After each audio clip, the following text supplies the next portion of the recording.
Tuning into Daily News Podcast on Mangalore today means staying ahead with insights and updates that matter. Today, we're diving into the news that shapes our community and our world. Welcome aboard. Tragedy struck in Kundapur as a 53-year-old woman identified as Shubhashri Karanth lost her life in a heartbreaking incident. While trekking near Hosangadi Bagiman, she accidentally slipped into a river and drowned. Shubhashri, who ran a medical shop in Kundapur, was part of a group on a trekking expedition to Metkalguda when the unfortunate incident occurred. The authorities have moved her body to the government hospital in Kundapur for necessary procedures. The Amasabale police station personnel have visited the site for investigation. Our thoughts and prayers are with the family and friends of the deceased during this difficult time. International flight operations between Mangaluru International Airport and key West Asian destinations faced disruptions due to airspace closures following escalated tensions after reported attacks by Israel and the United States on Iran. Services to Jeddah, Muscat, Dubai, Bahrain, and Abu Dhabi were affected. Air India Express and Indigo flights were cancelled, including routes like Mangaluru-Jeddah, Dubai-Mangaluru, and Dubai-Mangaluru. Airport authorities arranged extra seating for stranded passengers and advised travelers to stay updated on the latest flight status from airlines.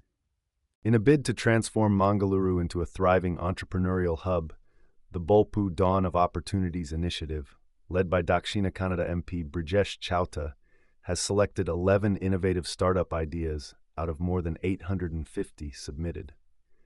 Cap Chauta emphasized the goal of creating 50 successful ventures in the district over the next 5 years. The diverse range of selected ideas includes blockchain solutions, dairy-based beverages, cultural preservation, and women empowerment through juice bottle initiatives. With a focus on technology, environment, and healthcare sectors, the selected entrepreneurs are set to receive expert mentorship and support to bring their ideas to life. The vision is to develop Mangaluru as a prominent startup hub with a special emphasis on empowering women and nurturing innovative solutions for sustainable development. In a tragic incident, Kundapur Rural Sub-Inspector Nasir Hussain, 58, passed away while participating in a marathon organized by the district police at Ajarkadu grounds. The 5-kilometer run, focused on promoting a drug-free Karnataka and cyber awareness, witnessed the participation of numerous police personnel. Reports indicate that Hussain collapsed during the run and was rushed to a private hospital in Udupi, where he was declared brought dead. Hussain had previously served at several police stations in Udupi and Chikmagaluru districts. Our thoughts and prayers are with his family and colleagues during this difficult time. Amidst the ongoing Iran-Israel conflict, Chief Minister Siddaramaiah has assured the safety and return of Kannadigas stuck in Dubai and other Middle Eastern countries. Urgent measures have been taken by the Karnataka government to safeguard those affected by flight cancellations and regional instability. A dedicated helpline will be set up to assist stranded persons, with officials directed to prioritize the safety and well-being of Kannadigas in Israel, the UAE, Iran, Qatar, and other affected areas. The Chief Minister has coordinated with central authorities and Indian missions abroad to ensure the safe return of stranded individuals. Siddaramaiah advised those stuck to remain in secure locations until alternative arrangements are made and urged families in Karnataka not to panic, assuring them that efforts are being made to ensure the safety of their loved ones. Amidst a heated political showdown between the BJP and Congress in Udupi, the district administration made a bold move by laying the foundation stone for the Udupi Kambala track at Bairanj under tight security. Scheduled for April 25th, the Kambala event faced controversy as conflicting dates were announced by different political figures. The tension escalated with prohibitory orders imposed to prevent clashes. The Karnataka State Kambala Association stood firm on the event date despite opposition. MLA Gurme Suresh Shetty highlighted the financial investment already made for the event. Other leaders voiced concerns over the neglect of coastal districts by the Congress government and demanded funds for the Kambala. The association's president dismissed the political uproar, emphasizing the government's support for the event. However, a case has been filed against several political figures for violating the deputy commissioner's orders and trespassing at the venue.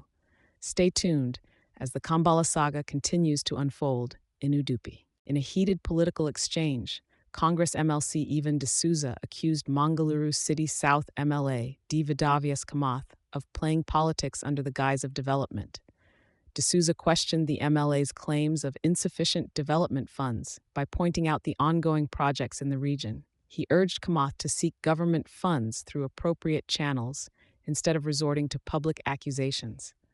Highlighting various initiatives, D'Souza emphasized the need for infrastructure upgrades, including allocating funds for underground drainage networks and proposing developmental projects for the city's beaches and tourism sector. The political sparring continues as D'Souza seeks significant funding for the city's progress ahead of the state budget presentation on March 6. 2 individuals have been apprehended by police for allegedly trying to sell the banned synthetic drug, MDMA, near the Mukha weighing bridge in Surathkal. The accused, identified as Zakaria from Kaup and Mithun Pujari from Santhakat Ulur village, were caught with a total of 54.6 grams of MDMA valued at 5.41 lakh. Additionally, 2 cars, 2 mobile phones, and cash were seized, amounting to 18.72 lakh. Zakaria, a repeat offender with past charges, is under investigation. Stay tuned for further updates on this case. In a significant escalation of tensions, an oil tanker was attacked near Oman's Muzandam Peninsula as part of Iran's retaliatory actions following the reported assassination of Supreme Leader Ayatollah Ali Khamenei. The Palau-flagged tanker Skylight was targeted while transiting the Strait of Hormuz, a critical oil shipping route. The vessel, with a crew of 20, including Indian and Iranian nationals, was evacuated after the attack, with 4 crew members sustaining injuries. This incident follows earlier drone strikes at Duqm port, where a worker was injured. Iran's navy had issued warnings restricting vessel movement in the area. Oman's Maritime Security Center conducted rescue operations in collaboration with various agencies, emphasizing preparedness for emergencies. This marks the first reported strike near Oman in the escalating regional conflict. In a developing story, Iran has launched a series of missile and drone strikes on U.S. military bases and Israel following the killing of its supreme leader Ayatollah Ali Khamenei. Reports indicate explosions in Dubai and Doha, with targets including the Palm Jumeirah and Burj Al Arab. Dubai International Airport's operations are reportedly suspended. The U.S. and Israel had earlier conducted airstrikes on key Iranian cities under Operation Epic Fury. Khamenei's death has intensified regional tensions, with Iran's Revolutionary Guard vowing severe retaliation. The UN, EU, and Russia have urged for an immediate halt to hostilities to prevent further escalation. Stay tuned for more updates on this developing situation. In a shocking development, Iran's supreme leader Ali Khamenei was reportedly killed in Tehran after joint U.S.-Israeli airstrikes. The 86-year-old leader was said to have reached martyrdom at his office early on Saturday. The strikes, described as the most significant attack on Iranian targets in decades, have left the nation in uncertainty with no clear successor in place. Khamenei, who held ultimate authority over Iran since 1989, maintained a firm stance against the West, often criticizing Washington. His death is expected to deepen tensions in Tehran and the region, with fears of retaliation looming. Observers note that his leadership, marked by rigid ideology, shaped Iran's policies significantly. The loss of Khamenei has sent shockwaves through Iran, leaving many questions about the country's future unanswered. Thank you for joining us on today's journey through the news. For more in-depth stories and updates, don't forget to visit mangaloretoday.com.